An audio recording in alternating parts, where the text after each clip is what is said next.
Lobbyists running policy, it's the same old Liberal Party. I'm Brian Lilley with TheRebel.Media.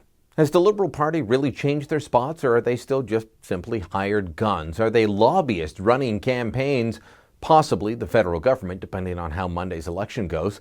With the revelation that the Liberal campaign co-chair had to step down as a result of a multi-page memo to TransCanada Corporation on how to lobby a new Liberal or NDP government for a pipeline, well, these sorts of questions are being raised in the media and by Justin Trudeau's political rivals.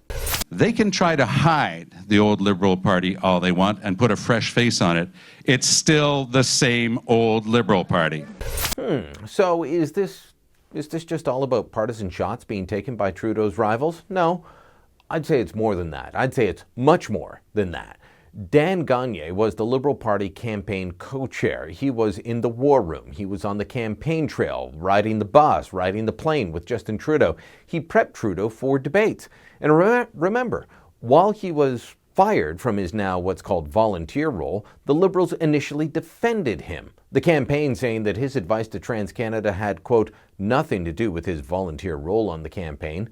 In an email to the Canadian press, the organization that broke the story, a Liberal spokeswoman, a spokeswoman that had worked for scandal-plagued Kathleen Wynne in the past, she said this about Gagnier's memo.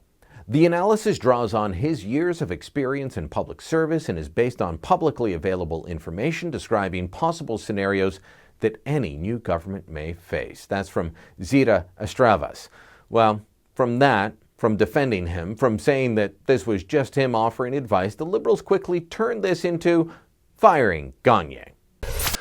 He acted in an inappropriate way a few days ago, and when we found out about it, we sat down with him, and he chose to do the responsible thing and step down from our campaign. Well, what's the difference? Well, there's no change in Gagnier's role with the Liberals or TransCanada. It was simply that, well, they were both caught.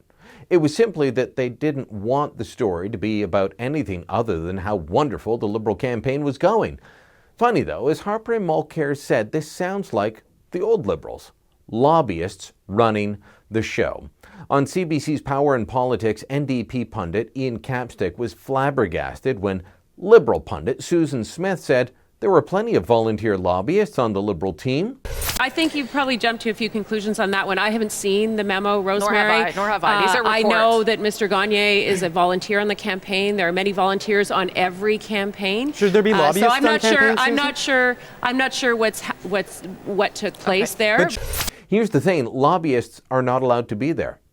At least as far as the Liberal, or as far as the NDP and the Conservatives are concerned, they've told their people you can either be a lobbyist or you can work on our campaign, but you cannot do both. Does what Gagnier did constitute lobbying? If it doesn't, it comes damn close. And let's face facts, telling your client how to lobby the party you are the campaign co-chair of does smack of dirty politics. So the Liberals washed their hands of Gagnier, but is that the end of the story? According to a report by Maclean's, the Liberals knew about Gagnier's work with TransCanada for months. They knew he was advising them on how to get their pipeline through Quebec. Their claim now? They thought he was just advising their client on how to deal with the provincial government, not the new federal government, potentially run by Justin Trudeau. Do you believe it? I don't. I think Gagnier was up front. He was open, at least with the party, about what he was doing. As for the party, I think they're trying to claim that they're the virgin found in the whorehouse, still claiming to be virginal white. I'm not buying that story. Are you?